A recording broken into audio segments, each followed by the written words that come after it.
welcome to Off the Cut. Dude, I haven't touched any wood in a long time. I want to put my face in that grass. Or you're trying to make eye contact with a person. Maybe you're looking at it from the wrong angle. Hell yeah. Hell yeah. I'm glad we got the explicit out of the way early. You guys hear that? Santa is here early, baby. This is a little Hallmarky. Yeah, you like this? Yeah, I do. This is nice. Yeah. Turn this down a little. Yeah, it's a little loud. Santa's here early, and he brought you Off the Cut episode 145 for Tuesday, December 23rd, 2024.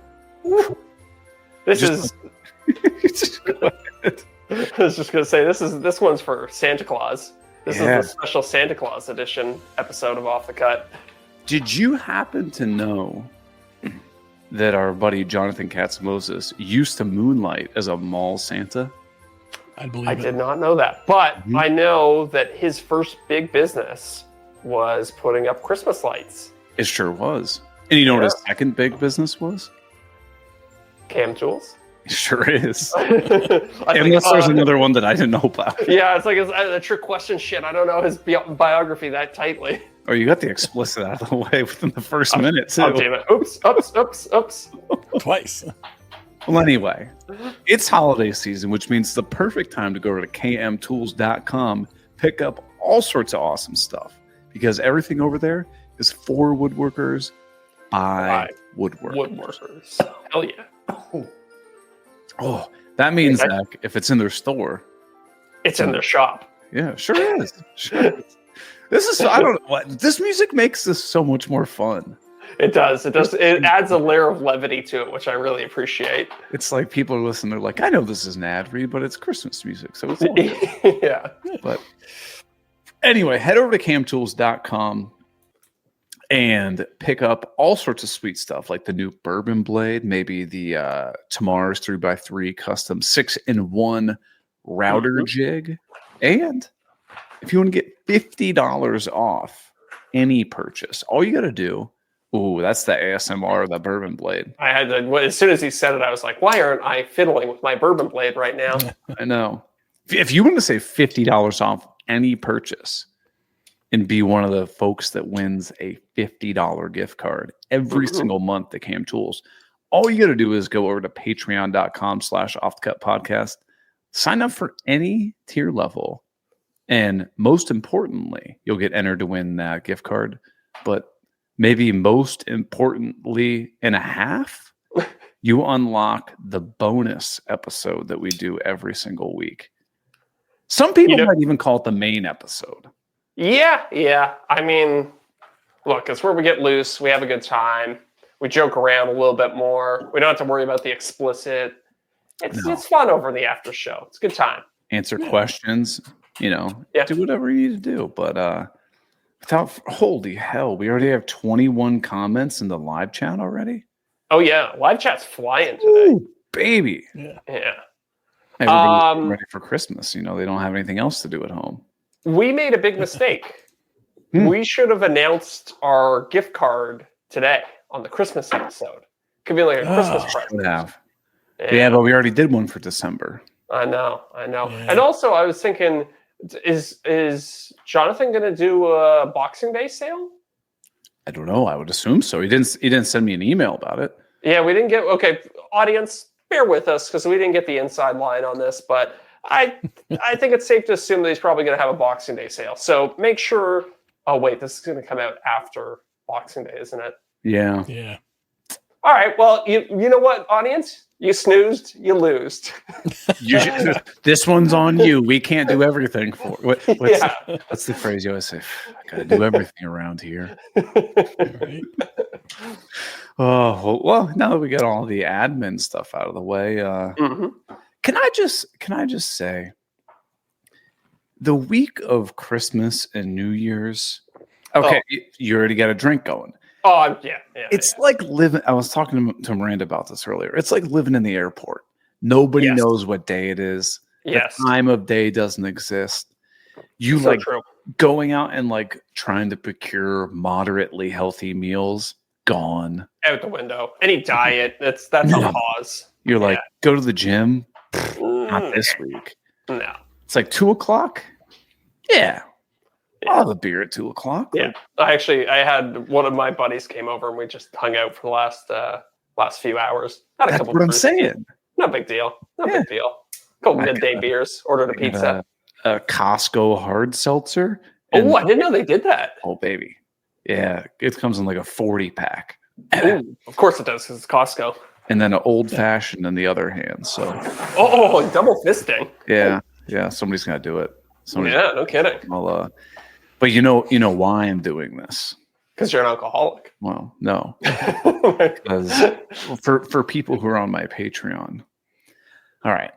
I know we've been talking a lot about 3D printing recently, but Yeah. fuck, I made a huge mistake. Uh-oh. How big a mistake can you make with a 3D printer? Well, the mistake was very small, Okay. but the time loss was very large. Oh. Okay. Okay, yeah. Fill me in on this. What's going on? So building the whole miter saw station, she's together, all the cabinets are up, everything's great. I was like, all right, I'm going to start figuring out, okay, maybe I want like all the sander stuff should be by the sander stuff. The sanders, the sandpaper, all the Traxall stuff goes by Traxall, right? Yeah. And I'm like, okay, I'm ready to go and like install the first Thanos sustainer thingy with the slides that I 3D printed, like the ones that actually like they hold the container, but then they come out and stuff. It's like a basically 3D printed drawer slide, if you will. Yes. Right. Screw them into the cabinet. I'm like, yeah, everything looks great. No problem. Cool. Oh, you made a lot of those. Oh, you see this box behind me? Oh, no. Oh. Recycled plastic. Ladies and gentlemen who are just listening, he's going behind. He's grabbing a big box. And it is, Ooh, I would say that. about 30 of Sorry, those. audience, for that horrible noise, but That's okay. I was explaining. I was trying to narrate what was going on. I'd say that's an 18-inch by an 18-inch box. That's basically just full of plastic drawer slides. uh-huh. What would I that mean, be it's- metric? Yeah, I don't know. 600 1,000 mil by 600 mil. I don't know. Yeah. I think it's like 720 milliliters wide or something. I don't know. But I mean, Half a hectare. that's got to be 15 kilograms worth of plastic. 15 kilograms worth of plastic. Oh, PLA, I hope. No, PTG. PT. Well, at least it's not like Moderately. nylon or something where it's crazy expensive. But I mean, that's what, at Still. least $100. Oh, easy. Yeah. A couple Right. $100 maybe. And weeks worth of printing, right? Oh, So I go to put in the first bin. I was like, yeah, it looks good. It's about the right size. And I go to push it in, and I'm like, it's not working. And I'm like, what the hell? So then I kind of like peek in the back and figure out why these containers aren't like sliding in between these drawer slides, right? mhm. Dude, it is off by like a 16th of an inch, like the tiniest amount, right? And I obviously can't rebuild the cabinets, right? They're already installed. They're like shimmed to the wall. Like, Yeah. it's not happening, right? Yeah. And I'm trying to rack my brain. I'm like, I know that I took one of those sustainers, put the rails on the side, took a measuring tape, and I'm like, yep, that's the size, 16 and 7/16. Mhm. Because it's the exact same size. The reason I built it that way is so if somebody downloads these miter saw station plans for themselves, if they don't want to 3D print these things or buy mine, they can just buy the ones that Festool makes, right? Yeah. No problem. It doesn't slide out, but it'll still work. So I wanted to make it universal in that sense. And there's a 16 and 7/16, and I'm measuring. I'm like, yeah, it works good. Well, so for people who don't know how this works, you go into like Fusion 360, and that's where you draw or like 3D model your file. Then you export that file as an STL. What does STL stand for? No one knows. It's so true. Do you know what it means? Nope. And it doesn't matter. Anyway, you download the STL, which is basically like a package, right? It packages everything together. Then you load up a slicer. So a slicer could be like the Prusa slicer, the Bamboo slicer, Orca. There's a million different slicers. The slicers basically say like, okay, I now have this file. You know, how much detail do you want to put in? Like how thick of walls? You basically come up with all these parameters, right? And then it slices out and it gives your printer like its individual language of, okay, move the print head here, then move it here, then move it here, right? Well, when I put it into the slicer, I just, popped it in there and press, slice, change a couple settings, press print. Then when I printed it out, I realized that for some reason, when I imported the files into the slicer, one of the drawer slides was actually below the print bed in the slicer. So think of it as like, for everybody at home, think of it as like your tennis shoe, right? Instead of printing from the bottom of the tennis shoe, it was printing everything but the sole of the tennis shoe. Interesting. And it was such a small amount that, like, to my eyes, I just hold them up. I'm like, yep, looks good. No problem. Yeah. And what was happening is I printed them out. And then after printing maybe a couple pairs, I was like, oh, these aren't the right size. But what I must have done is like double checked that 16 and 7/16 measurement against a misprint. So a misprint fit. Oh, no. And then once I corrected the misprint, I was like a 1/16 of an inch too wide. Oh, that's heartbreaking. And so I was like, oh my God. So now I have to go and reprint all of it. You've had the same thing where it was like sunk below the bed on the slicer? But it like gave me a warning. And so now whenever I make something and I throw it in the slicer, I have it, or I do the auto orientation. Yes. So that it puts it at the proper level. I know. I don't know. I don't know what happened. I don't know. That's a weird one. Yeah, I've never had that happen to me. Which slicer were you using? Yeah. Bamboo. Really? Yeah. I'm surprised. Yeah, like I said, it threw me in error. I'm surprised you didn't get like a warning or something from it. The only thing I can think of is, for whatever reason, when I was like zooming, panning, or whatever on the screen, instead of zooming or panning, I accidentally dragged it down. Yeah. And didn't really notice it. Could be. But, oh man, I was so pissed. That sucks, dude. I've tried to like stack objects before, and it'll automatically drop them to the bed level. Like it won't let me stack them on top of one another, and then it just like clusters them together. So until I forgot what I had to do, but you change something, and then so I don't know. But yeah, there's a way to make it to where you can move them freely, and then I guess by default, or the way my settings are set up, they automatically go flat onto the bed. But they'll overlap with one another, no problem. Okay, but they adhere to the bed for whatever reason. I don't know exactly what setting that is. I haven't figured that out yet. I don't know. It drove me nuts. I was so mad when I figured it out. I like tried to stay calm, but I was like, you can't like put the genie back in the bottle, so now all this filament's just gone. Yeah. Oh, I know. I know. That's a bummer. Yeah. And like then I was like, do I take like a belt sander and just try to like sand some of this off? And I was like, just run them through your planer. No, I thought about it, but it's not gonna work. It's just gonna chew the shit out of it. It's just gonna beat them up. Because for people who don't know at home, we 3D print stuff. It's not necessary. You can make it 100% solid plastic, but you typically have like a shell, and then the inside is just like a grid system. So if I would shave off that shell to make it an 1/8 of an inch or 1/16 of an inch, whatever the hell it was. Got no support. It now has no support, and things are just going to collapse. So I might have no option but to basically just remake all these bad boys. I'm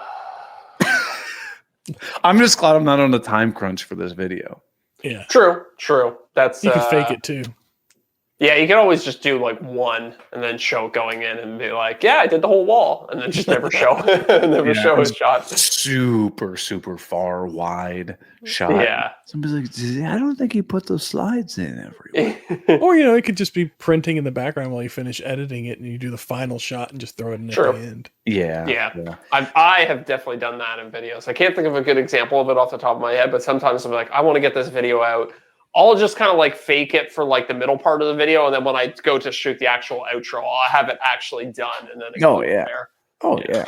Or like if you back in the day where you would use like polyurethane or something that's going to take like a couple hours to dry, you do one coat.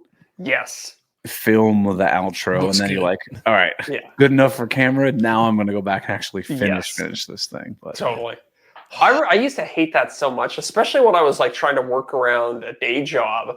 I'd only have the weekends to work, and sometimes you'd be like, okay, well, I need like 3 hours for this finish to dry, but I only have Sunday to shoot this video. Mm-hmm. So I'd often be like, waiting until really late at night for the finish to dry, or I do that where I just do one like, okay, let's go shoot the outro, and then I'll come back and properly do this. Yeah. Oh man, it was Good rough. times. So Good times. at least I have 2 printers. So on each printer, I can put 4 total drawer slides or 2 pairs, right? Yeah. And it takes 8 hours to print 4 total slides. So really, I'm getting, because I have 2 printers, I can get 4 pairs every 8 hours. That's not so bad. Realistically, like 8 pairs a day. What if you printed them standing up? Then you could pack more in your bed, but the orientation of the layer lines changes. Would that affect structure? Yeah, hold on just a second. And like a long, tall tower like that, you risk the vibrations toppling it. Yeah. Put supports between them. The reason that it wouldn't work is because the way I've designed this. Oh, yeah. If you see, I know that free podcast. Thing. It's a drawer slide, but the way I've designed it is it has these captured little circles in it so that they slide back and forth when they're screwed in the wall. Yeah, like washers basically. So really flat on its back is the only way like this to print this. Yeah. And it takes up a lot of space in the 3D printer, which is a bummer. But that's bad. Lesson learned, I suppose, right? You won't make that mistake again. But learn. Damn. I mean, and there's also, I guess, another lesson in there because maybe you were making the drawer slide a little thicker than it actually needed to be. Yeah. Because if the misprint still worked. Right. Like, you probably, in theory, you could have made those slides, whatever, a couple of You're saying, like, structurally it still worked. It didn't. Yeah. Yeah, right. Did? Yeah, okay. Yeah, they worked fine. I actually, because I was like, I'm concerned because I'm considering putting this product out there and just seeing what happens. Yeah, I think you should. I think that's so many people have sustainers, right? I think it's a great idea. And so I'm like, I want to know that this is like that it's good, like it's going to work. Yeah. So I got a sustainer that weighs 50 pounds, which is bananas. No one has something that's that heavy, right? What is that the one filled with all the dominoes or like the actual one filled with concrete, right? Yeah. I literally put a dumbbell in one. Oh, okay. All right. Because I was like, there is no sustainer that's going to ever have this much weight in it, right? Set it on there. It was fine.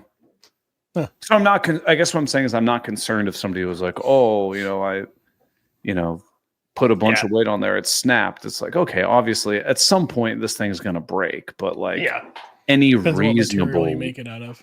Right. Any reasonable load, it's going to be fine. And then when I sell it, I'm probably going to put on there like, a 20-pound weight limit or something like that. And Festool doesn't make these?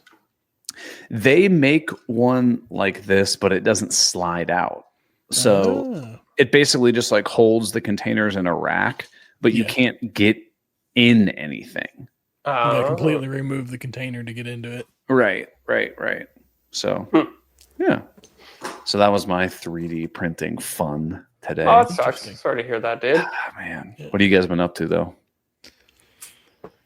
I learned I've been an working interesting thing about the 3D printer.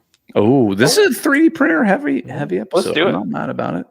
I learned that you can print multiple colors at the same time. Like if I have, say, 3 square blocks that I want to print, red, Mhm. blue, and green, Uh-huh. I can have it print the green one, then have it print the red one, then have it print the blue interesting. one. I So it guess doesn't you have to switch between filaments on layers. but I guess you have to space them out in such a way Yeah. that the head of the machine head. will never impact. Yeah. Yeah, there's like a setting. It's like you can print Neat. by object versus print by layer, and it'll print the individual objects. It'll put like a little halo around each one, so you know how much space you have to have between them. Okay, hold on. I have my printer or my slicer open right now. I'm going to try doing that. While you're doing that, did you guys happen to see Travis's newest video about the stress testing all the Bamboo Labs printers? No, I saw it, but I haven't watched it yet. Okay, I won't ruin it for you. All I'll say, No, ruin it for me. Ruin it for me. Give me, just it to me. long story short, Mhm. he's like, I don't know why you would buy any other printers than these. Really? Got rid of, I think, all or almost all of his Prusa printers. Interesting. Uh-huh. And he's rocking the P1S, I think, Yeah. or the P1P, whatever the hell it is. I was talking to a buddy of mine, and he was thinking about getting into 3D printing. I was like, look, man, I love the Bamboo printers. I think they're great. He was like, I have a friend who's really pushing me to get a Prusa. I was like, I hear good things about the Prusas, but I think you have to tinker Slow with them a go. little bit more. They're not quite as reliable. So, interesting. Yeah. I had a Prusa. I was great, loved it. Yeah. And then once I got the Bamboo, I was like, Yeah. why the hell do I have this? Did you sell the Prusa? No, I still have it. You still have it? I've got to imagine I could probably sell it to somebody or I'm sure somebody'd be happy to buy it. really, if I find someone locally that's like expressed interest in it or something like that, I'd be like, it's yours. Yeah. That's really how I prefer to do stuff anyway, is like not make a big deal about it. But if like you're just chatting with somebody, you meet somebody and they're like, yeah, I just got started into woodworking, this and that, I'll be like, need a miter saw? You want some tools, kid? Right. And just do something cool. Yeah. Speaking of something cool for somebody to deserve it, I know I texted you guys this weekend about this. Oh, yeah. Let's talk about Luke. Yeah. So our buddy Luke Schmidt, who we've met, I've met him a couple more times than you because he lives up in northern Ohio. So I've met him at that Hartville Tool Show that I go to every November. Yeah. They're like at the festival booth. I've met him there Yeah. a couple times, and then we met him at Workbench Con. Super, super nice guy. Anyway, John Malecki posted some new video, something along the lines of like, I surprised a subscriber with a brand new workshop or something like that. And I was like, oh, that's pretty cool. I had to check on it. Within the first 5 seconds, I was like, wait. I paused it. I was like, that's Luke. Yeah. I was like, what the hell? Yeah. So for anybody who doesn't know, go over to Malecki's channel and check out the video that he did. He went in and got Luke like a brand new full setup Harvey table saw. He got him tons of festival stuff, like a lev rack thing. Got his whole workshop rewired with 240 volt. Like, got him easily, I would say $10,000+ worth of tools and stuff like that. Plus, gave his wife just like straight cash for the holidays. I was like, that is so sick, man! And what a great person to go to, because like we know Luke. Yeah. He's an incredible dude. Yeah, and I couldn't be happier with the guy. I was so very happy deserving. for him. Yeah, that's awesome, man. It was so sick. You've got to check it out if you haven't had the opportunity to watch it. It's kind of fun. There was a segment where John takes Luke to Hartville, which is a huge tool store. that store is insane. Yeah. Oh, you saw the video of it? Yeah. Yeah, the video. Yeah, that is I've never seen a store like that. That is insane. It's 2 stories. With a drive-through lumberyard. Yeah, it's got a drive-through. And he's like, hey, you got a half hour and $2,500 to buy whatever you want, right? And so Luke's going through. He goes, I really want a domino. Oh, I really want this sander. Oh, I really want a planer. I really want this. And so like he's like, that's going to blow the budget or whatever. So Luke picks out a couple things. And then when Luke leaves, John Malecki goes back and buys him everything that he was considering buying. I was like, that's so freaking cool, man. Like, that's awesome. Yeah. I love to see that. Love to see it. But Luke, seriously, congratulations, man. I hope you have a fantastic Christmas. Hope it all goes super well for you. And excited to see what I texted him a little bit. I'm excited to see what he makes. So yeah, I imagine he's still pretty stunned from it. I would still be just in shock. I'd be like catatonic on the floor, Yes. just shaking for a little while. Dude, I'm gonna be honest with you. I'm not gonna try to hide it. I probably would have cried. Yeah. I'm It's a shocked. hell of a shop upgrade. And unless Malecki's editor is like, we're just not gonna include that. But like, dude, I would have cried for sure. I probably would have cried, and then I would have been like, cut that out. Don't put that in the final video. Don't include that. I'm hard ass. Yeah, I got a public interest to maintain here. Don't show that. Edit that out. I'll kill you. I'm a man.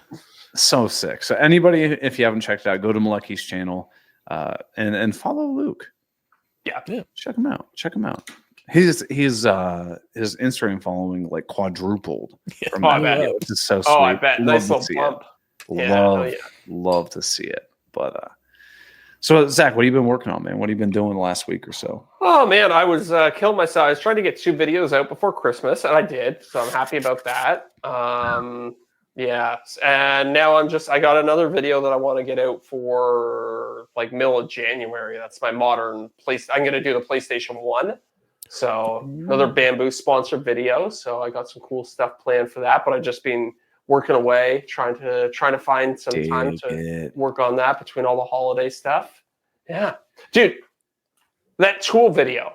I understand now why, what's his name, 731 Woodworkers does those tool. It was on my notes. I wanted to ask. So I watched it and it had like 20,000 views on it. I hadn't checked it since. How's it doing?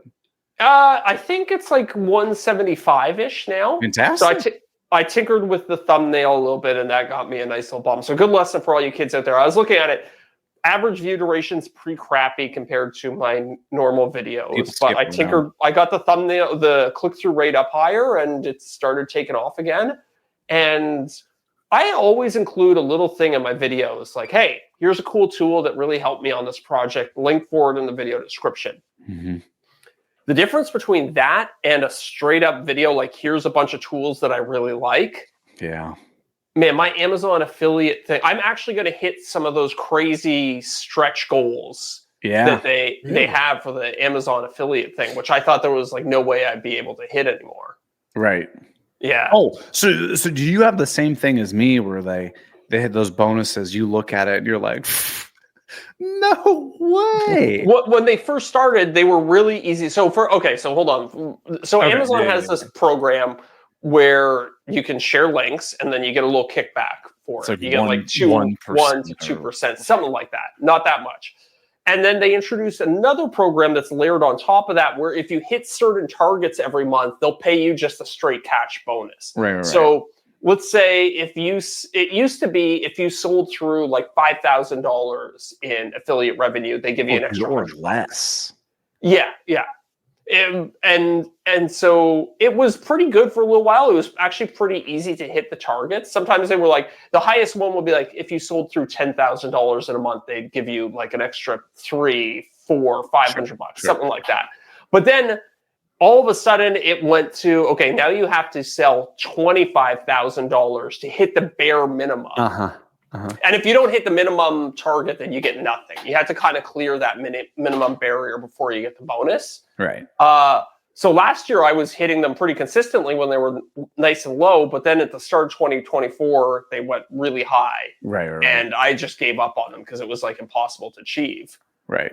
So, but since I put that video out, I've hit a couple. I'll share mine because I'm not going to hit that. I'm not going to make you share yours. My lowest one is if I sell $35,000 worth of product in 1 month, I get $1,050. If I sell $47,000, I get $1,645. If I sell $65,000, I get $2,600. And if I sell $85,000 worth of product on Amazon in 1 month, I get $3,400.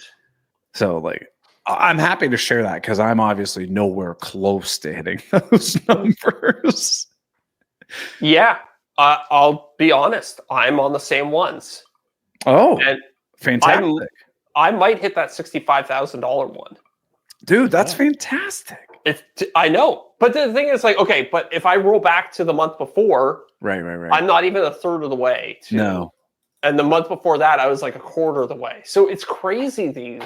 I mean, I like I talked about on the show, I didn't particularly enjoy making that video, so I don't think you'll be seeing much more of them. But it is interesting. Like, if you gear your content towards something, you can really capitalize on those rates. I 100% understand why people do, like, basically, I mean, like, I'm blanking on his name, from 731 Woodworks. Literally all he does is just affiliate videos. Matt, thank you. Because dude, he cleans up on that. Yes. Oh, and our buddy John from Biscuitries in thing in the live chat, he said that he hit $40,000 of Amazon sales for December through a tool video he did. Like, good job, congrats, man. That's fantastic. Last year, I noted, obviously going into holiday season, more people are shopping. So you do usually get a bump in your affiliates, but last year was nothing like this. So maybe I'll do this video again in 2025.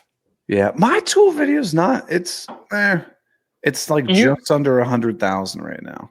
But you also had a lot of links to other places. It wasn't all just Amazon, right? That's true. Yeah, I did KM Tools, I did TSO, I did other stuff. And the more I kind of think about the affiliate stuff, like, dude, I just might do everything to Amazon now. I think it's just all in one place. I mean, certainly if you're trying to hit those bonuses, you're incentivized to funnel everything into one place, right? But some people don't put them on Amazon, put everything on Amazon. I mean, you look at Bamboo, not all their stuff is on Amazon. So if you wanted to like get people to buy, like I bought the X1 through your link, if I would have gone to an Amazon link, they didn't have it there. Yeah, that's a good point. I did have a couple sales on Bamboo, but it was nothing like nothing. And I did have I put my Bamboo percher on there because I do legitimately love it. Right. And I had a couple sales, but nothing too crazy on my affiliate links there. It's very interesting, though. It's actually, I had one of my buddies, Timmy, texted me today, and he's like, "Hey, I saw this video all about like how like that honey or Ebates." I watched that video. Oh, I didn't watch the video, but I'm familiar with it. Like, let's be honest here. The whole reason that those browser extensions exist is they're just signed up for affiliate programs. Yes. And the crazy thing is, if somebody's watching one of your videos and they click a link for an affiliate link and they go to the site and they have the Honey browser plugin, Honey will swap your affiliate cookie for theirs. Take the affiliate thing and cut you completely out. Yep. Even if they don't have a better coupon to give. Right. Even with deep linking? Deep linking? Yes, even with deep linking. Wow. Yeah. Yeah, because they're right there at the point of sale. When you have that browser plugin, they wait till the very last second and then just swap theirs in. And so the reason the way it works is like, let's say there's I'm making this up because I was looking at cat food earlier for Chewy.com, right? Yeah. Let's say Chewy.com has an affiliate sale where they're like, hey, if you sign up as an affiliate and you direct people to Chewy.com, we'll give you 4%, commission or whatever. Honey is like, or Ebates or whatever the hell, they're like, cool. I will tell everyone who uses Honey or Ebates or whatever that I'll give you 1% back on everything. So these browser extension companies are basically making all of their profits through affiliate sales, and they're just sharing with you a portion of the affiliate sales. That's the reason why sometimes you go on a website and it's like, sorry, we don't have any cash back for this website today. It's because the affiliate program doesn't exist. It actually gets worse than that. Oh, so I didn't watch the video. Tell me more about that. You got to watch it. Okay, so that's like the first layer of it. The second layer of it is that honey will partner with businesses. Okay. So they actually have a direct connection with a lot of businesses. And what they sell to businesses is, hey, we can control the coupon flow. So say a company actually has a 20% coupon that's out there floating around on the internet. If they're paying Honey a monthly fee, Honey will say they'll see that the 20% coupon is out there, but they'll actually just give you a 10% coupon. So what the service they sell to businesses is that you can control the amount, your discounts. You can like tailor it to the person. So what if somebody had a 20% discount? Why would they go after a 10?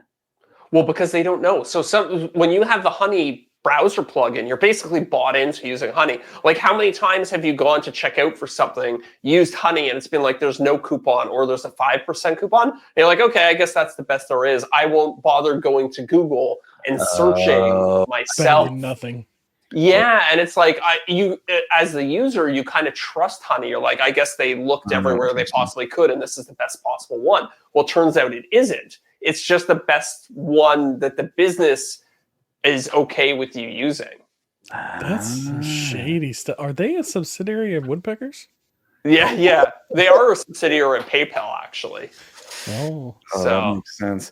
And then what I found interesting is a lot of times it's like, oh, you can submit your own coupon to Honey and stuff like that. Yes.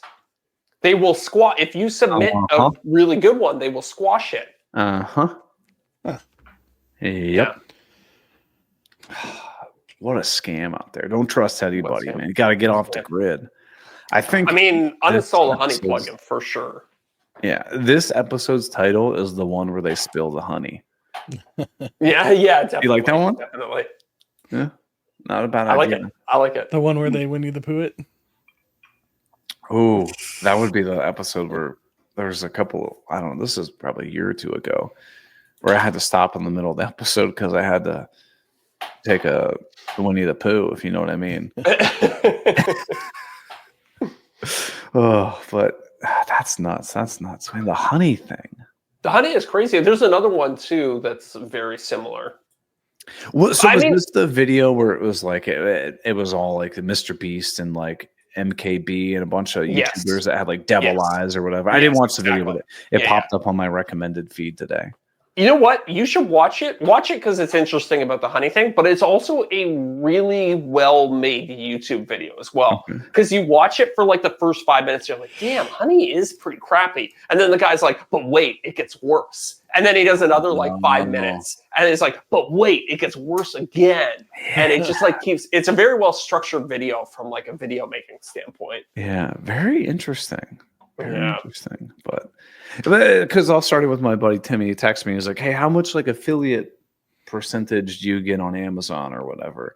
And so I sent him like the whole sheet or whatever. And he was like, dude, you gotta check out this video. Yeah, that's nuts. Was it Ebates? I'm assuming is the exact same thing. It's the same premise. It's just a different. I wonder. Yeah, I know. Whatchamacallit? What's the one you did? Yeah, right. Yeah, it's the same. It's Ebates. Come on. It's the same thing, but they're more honest about it. Like if you look at the Rakuten or whatever the hell it is, they say basically like, hey, we have affiliate codes with all these things, and then we give you like a cash back. Like we're basically like splitting the affiliate thing with you. Yeah. Whereas Honey is more nefarious because they don't really let you know that. They're like, oh, we just look for coupon codes and give you the best coupon codes. You know, this, and I'll get back to this in a roundabout way, but it's got me thinking. So we took our cat to the vet the other day. And please, I know you had a whole cat situation, vet situation. And they're like, okay, we recommend like maybe checking out this kind of food or whatever. It's like a urinary food or whatever thing. Pretty common thing in cats. So anyway, she's like, hey, here's this, here's like this website where you can go directly, it'll like ship direct through the manufacturer straight to your house. Subscription thing, it's fast, it's easy, it's cheap. It'll be your best deal. And she hands it to us. And so I'm the kind of person where I'm very hesitant to trust anyone, especially now. So first off, she was like, "Oh, get this, this specific food," right? So I go on with no intention of using this service, right? Yeah. I go on. The food that she recommended isn't even on this service. Oh. Then it's so then I go on like Chewy, which is the chewy.com, usually what I buy stuff from. It's really fast and the customer service is great. I find the food that was also on that subscription thing.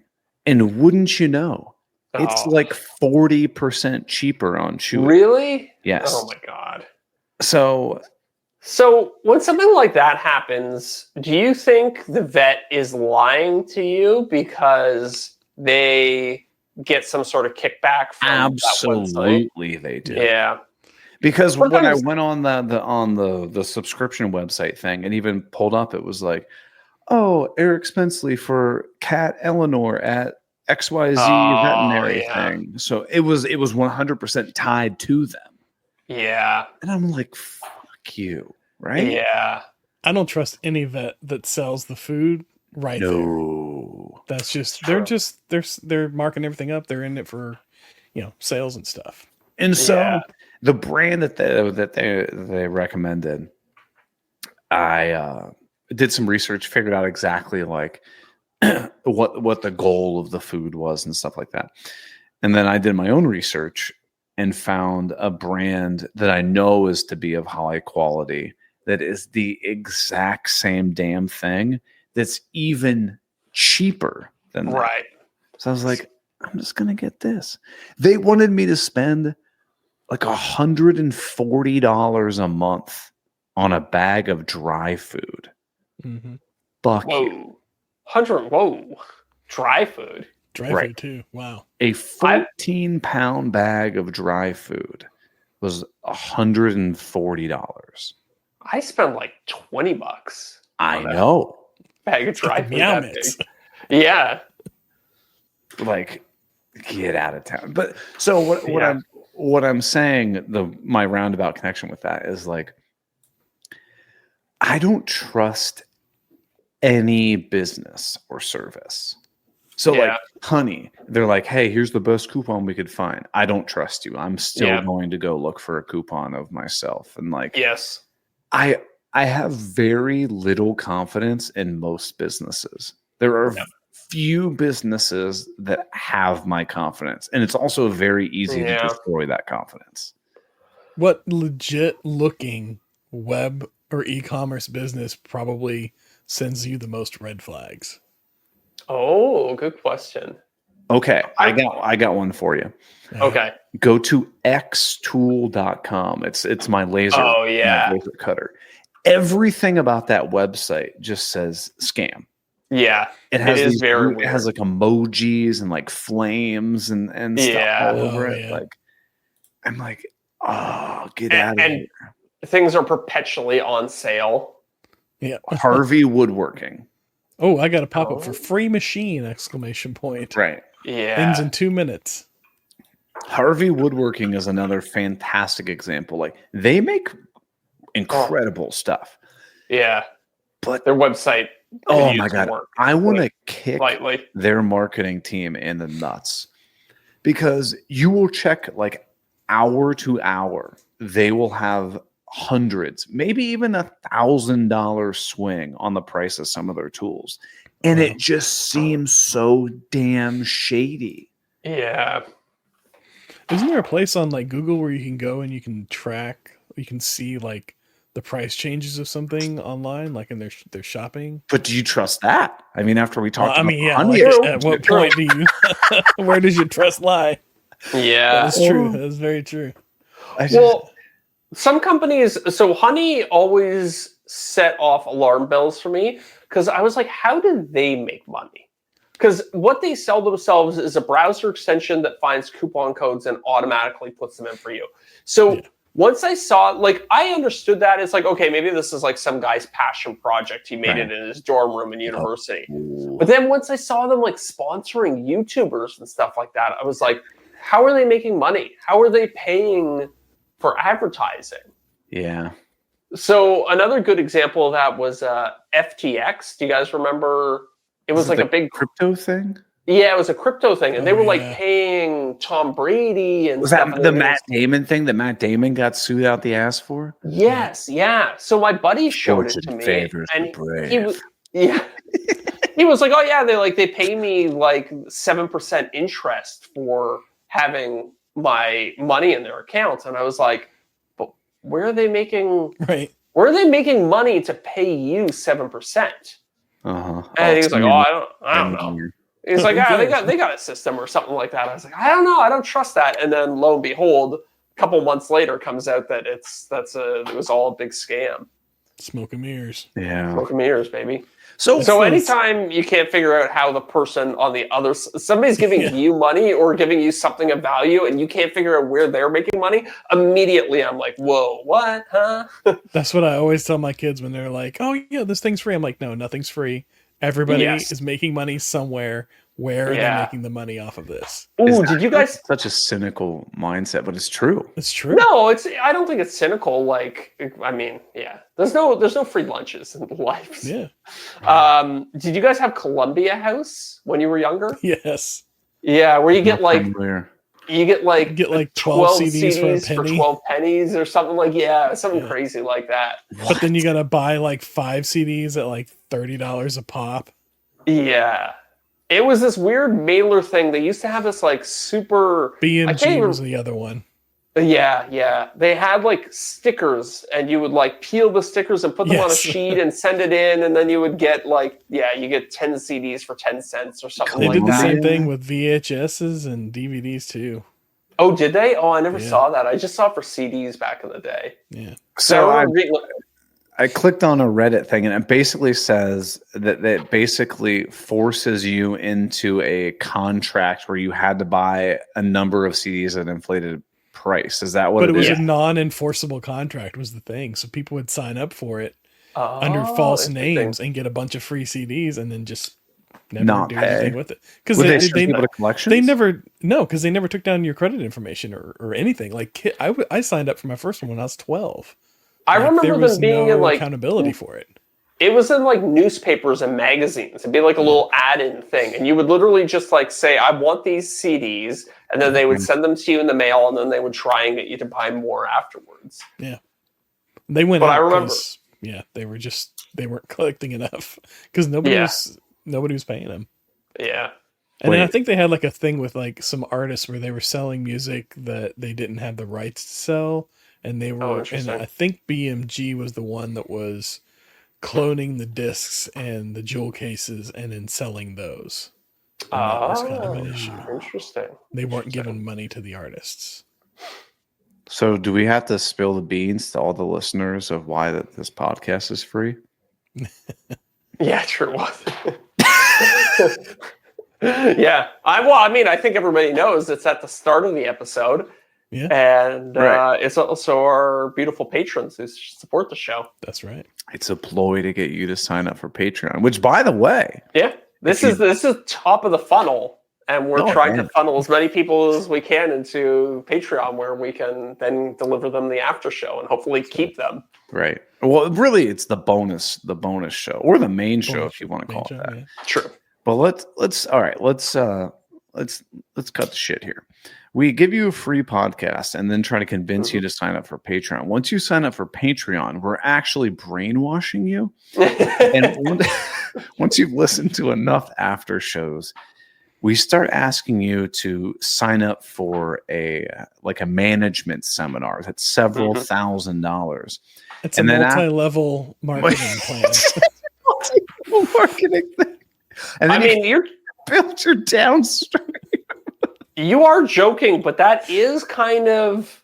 See, sometimes I get super cynical about creators and courses. Yes. I do right? too. Because it's very easy to phone in the course. Like, you create this, you're a content creator, you create this funnel, And like the course is like the bottom level of the funnel. Well, sometimes there's like 2 layers to the course. You do the first course and then you do the second one. Yeah. And you're like, the first one's 1,000, the second level is 10,000 or something like that. I think there are some that genuinely want to put out good information. Yes. But money always comes into play, and yes, either they can't keep up with it, or other hands get in the pot and it becomes too much. Yeah. I mean, I've been at tables, I've had discussions with other content creators where they had the best of intentions. They're like, I want to make this course, I want to like deliver as much value as possible. Like their thing is like, I want to get away from the incentive structure of YouTube. I want to have something that's long form where I can like include as much detail as I possibly can. And I actually do kind of think that that's admirable in a way. But I don't know. You're also playing in the same sphere as the guys who are like, I just want to make a quick $1,000 off my most committed fans. Yeah. Right. Yeah. So that's the problem. Yeah. All cash grabs. Right. Yeah. If you put out a banger course, and that's why so many of these are, if you have any complaints, if you only get through 2 chapters, I'll refund your money or whatever. Yeah. Are you like banking on those people just saying, well, shit, I got too far in it? Or like, you're like, sure, I'll refund the money. I don't care. Like, yeah. I mean, that's kind of Columbia House thing, right? Like, like, yeah, it's not enforceable, but most people are actually going to pony up and buy those extra CDs at an inflated price. Keep sending threatening letters and come at you.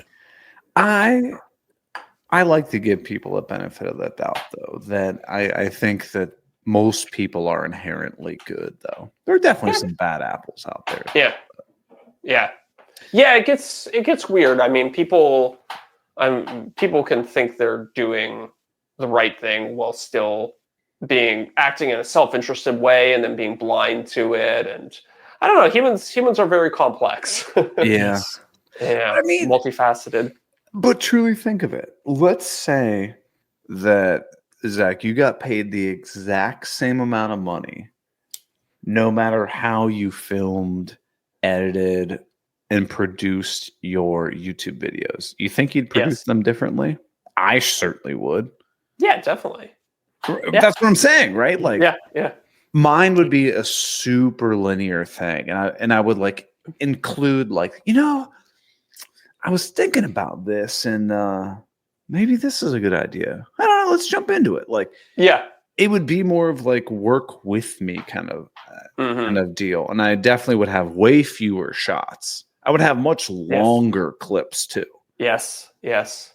And do you know, I go through and I like try, like every video I do, I try to like, I'm down to the point where I'm like, okay, here's 2 frames of useless, dead air or something like that. I'm trying to chop out like 0.6 of a second here and there. And I don't want to give you an opportunity to think, oh, I should have checked out that other video.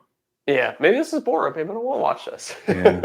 I mean, it adds up. We saw with the edit you ran last week on the podcast. Those little blank sections add up. Totally. Yeah. Okay, that's a great thing. Yeah, talk about this. I'm glad you mentioned that, Deric. Yeah. So last week I edited 2 different versions of the podcast. One was the normal way that we do it, where we just kind of cut off the garbage at the front, cut off the garbage at the back, and get right into it. The other one, I ran through a filter that detects any pauses in our, that gap in audio. It would auto-detect that gap in audio, and it would shrink it to like a small fraction of a second. Mm-hmm. It was like half a second or something. Yeah, I think I had it set up. Anything that was longer than half a second, it would reduce to like a quarter of a second or something like that.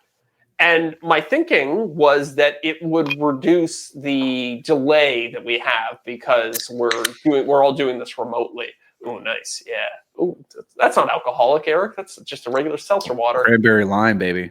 Nice. Pro the seltzer. So my thinking was that it would reduce the kind of inherent latency because we're doing this remotely. But what I found was that it chopped off an hour-long podcast. It chopped out 9 minutes. It was actually kind of shocking how much it ended up removing in the end. So we should also say that we ended up not publishing that version Yes. because we wanted to tinker with it a little bit. Yeah. But it was something behind the scenes. We're letting you know on the behind the scenes stuff. Yeah, totally. But maybe when this episode's comes out, we might have used that filter. Yeah, I'm down. Somebody's just got to constantly be talking so it doesn't cut us off. Yeah. Yeah, it just shrinks the gap. So, I mean, I guess sometimes if you're trying to do like a dramatic pause or something like that, it might shrink that, which you wouldn't like. Like, you know what happened? Like it would cut that Please, out. bam. Which it might have just cut that out if we end up doing the pause I know. in this episode. Yeah. But that's what it is.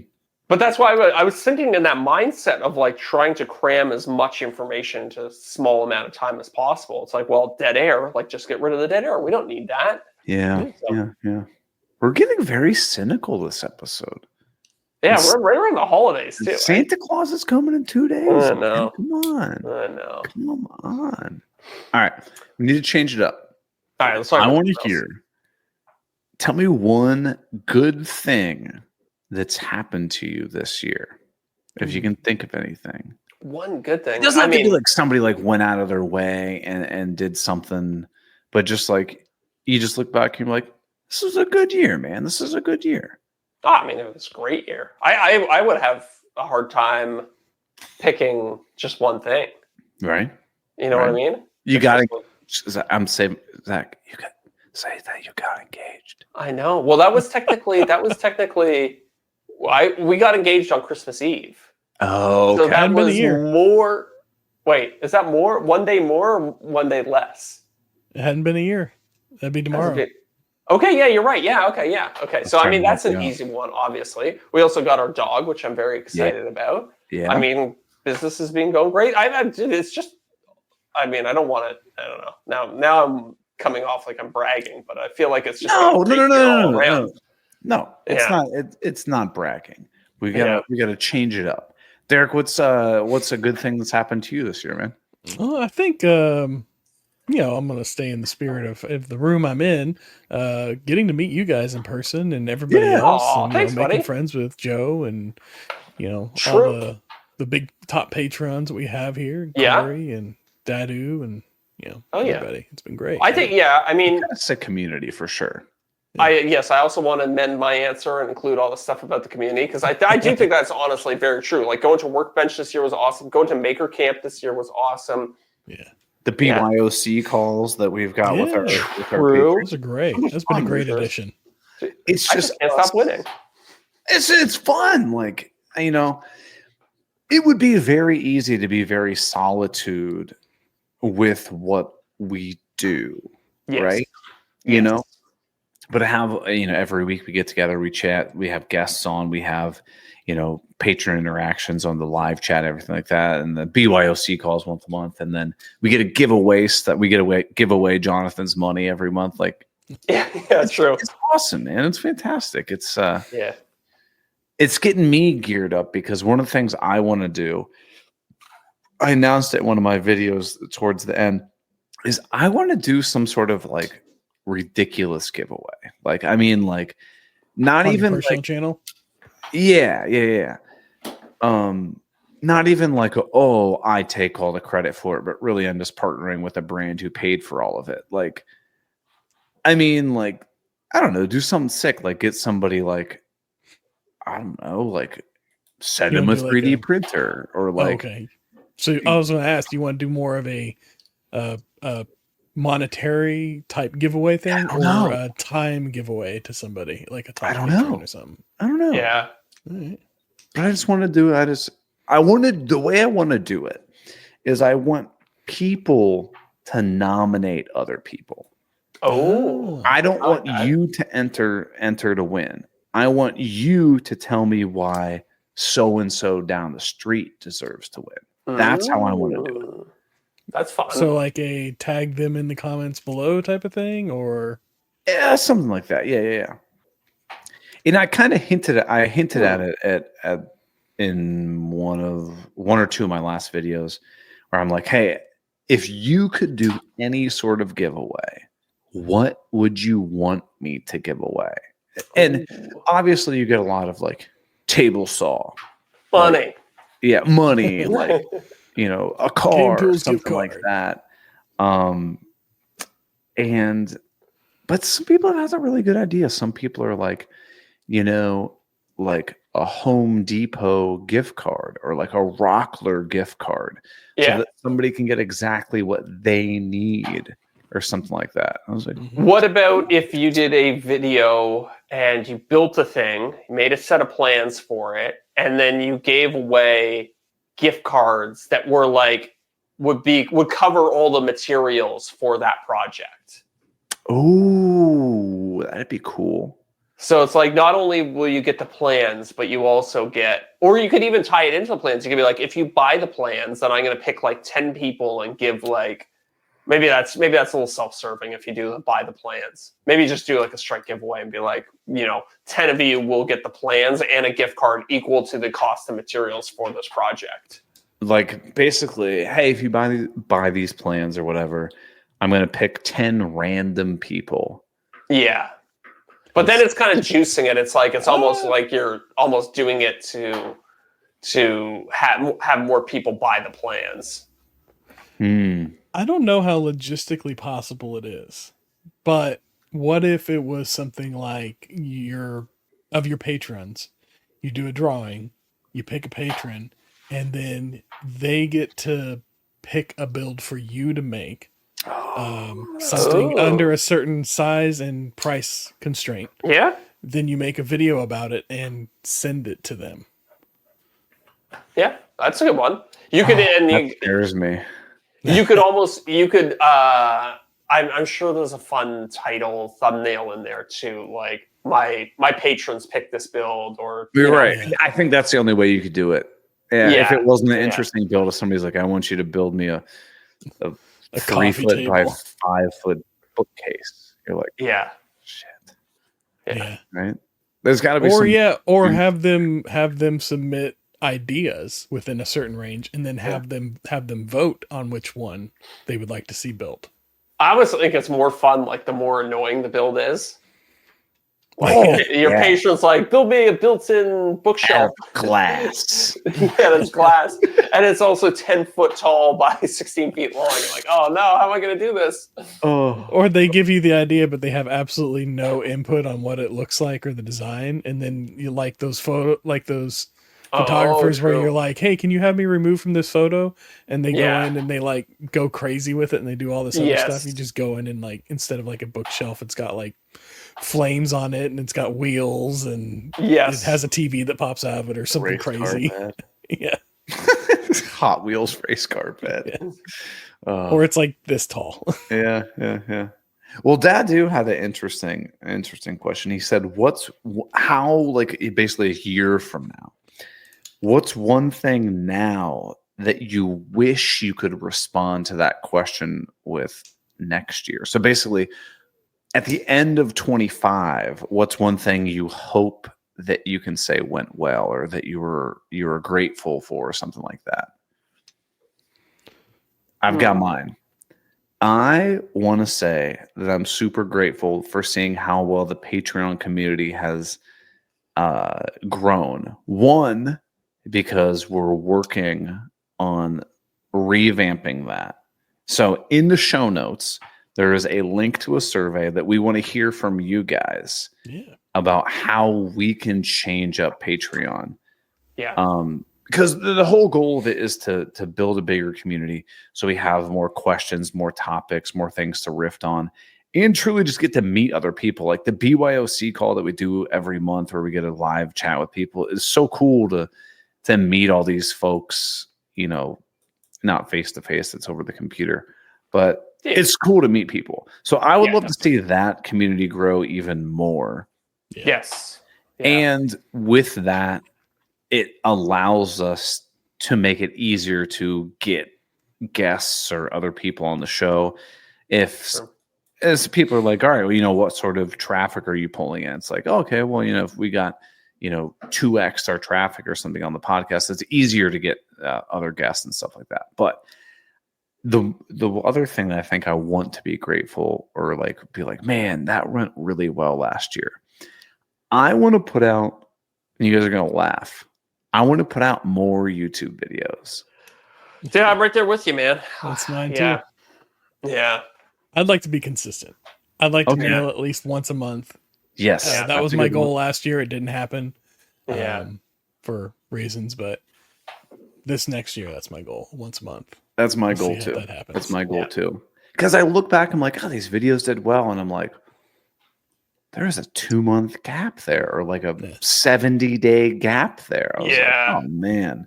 I got my little year-end roundup email from YouTube. Oh, okay. And it came out a little early, but they sent me and it said you have published 10 videos this year. And I was like, oh man, 10 videos in an entire year. Yeah, but then you did 2 at the end of the year, so I know. So I got up to 12. I think I did technically hit 1 a month, but yeah. Yeah. I know what you mean though.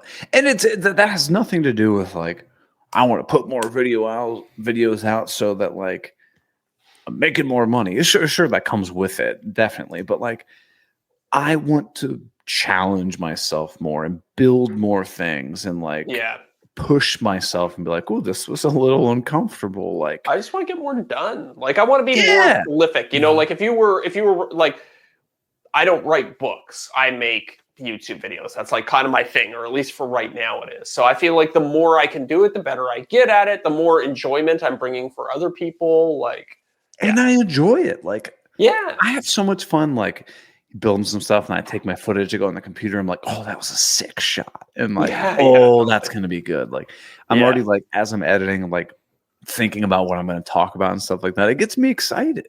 Yeah. And you know, I think part of the problem for me is, and I'm sure you guys feel the same way too, once you like put out, I get caught in this thing where I'm like, well, it has to be better than my last one.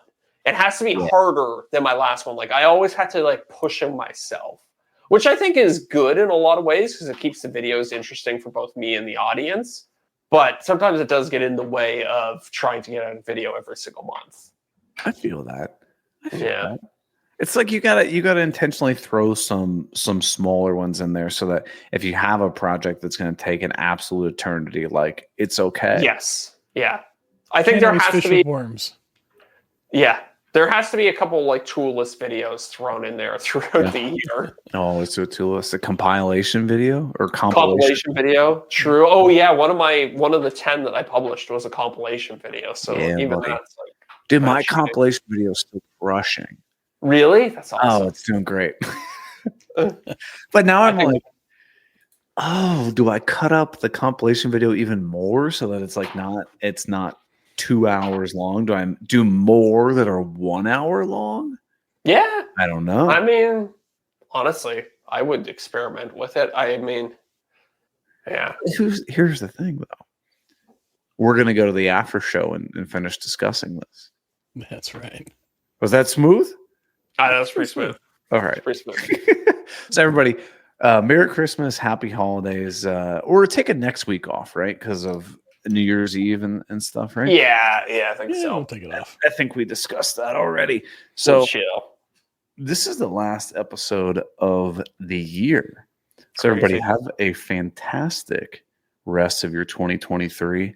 And head over to patreon.com/offthecutpodcast. Sign up as a patron at any tier so that we can be right about what we're happy for and thankful for next year. That's right. Oh, and take the survey, please. It's in the show notes. It'll take you 2 minutes. And if you complete the survey, all I'll say is there's something in it for you.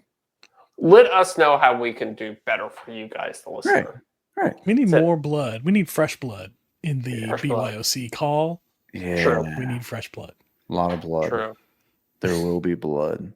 All right, everybody. Merry Christmas, Happy New Year, Happy Holidays, all that good stuff. We'll catch you on the flippity flop in 2025.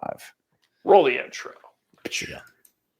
We give a huge shout out to our returning top tier patrons: Corey Duvall, Josh at Sawdust Builds, Joe Welsh at Delaware Valley Workshop, Goblin Spanker, and Dadu's debit card did work.